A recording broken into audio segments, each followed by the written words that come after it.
My mom will say beside words and I will translate, okay? Yeah, But, but- because I know, I will give you 10 seconds before I answer. Yeah. Not hard, but Dudu will help you guys to do the translation, okay? Oh no, okay, it's you too, but I will help you guys. I will help you. Help only Amira. No, do something. Okay, only Amira? Okay. The one who will answer will raise your right hand, okay? This right hand. Yeah. Okay, now is the Bisaya lesson. So, you have to tell me what's the Bisaya for hair. Okay, Sean? Very good. About you, Amira, do you know it? Buhok. Okay. Yeah, but you're right. You will answer together. Is it not? Yeah. Okay, how about Fritz? Let Amira answer first. If she doesn't know, then you can help. Okay, how about this nose? Sipon. Sipon? How about you, Amira? What's the Bisaya of nose? What?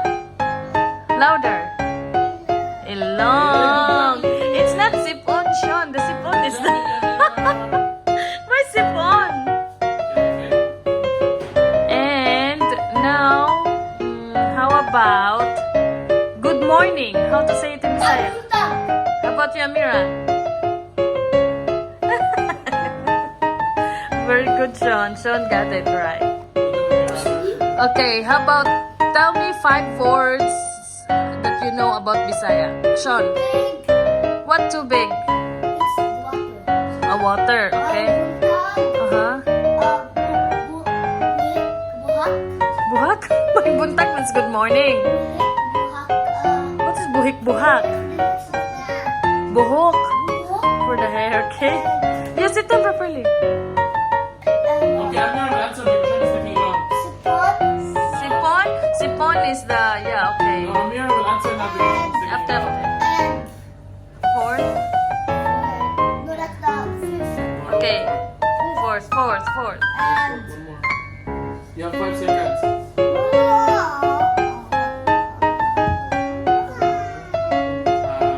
Okay, so Sean got 3 correct. So now it's your turn, Amira. Give me 5 words. What 5 Bisaya words with the help of Dudu? Huh?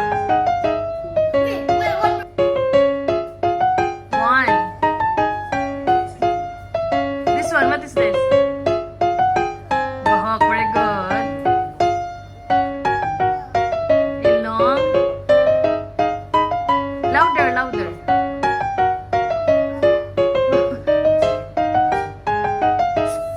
Why? Oh, you need 5. So you need 2 more. Ay, naku. That's what she knows. What else? Yeah, that's only the body parts. How about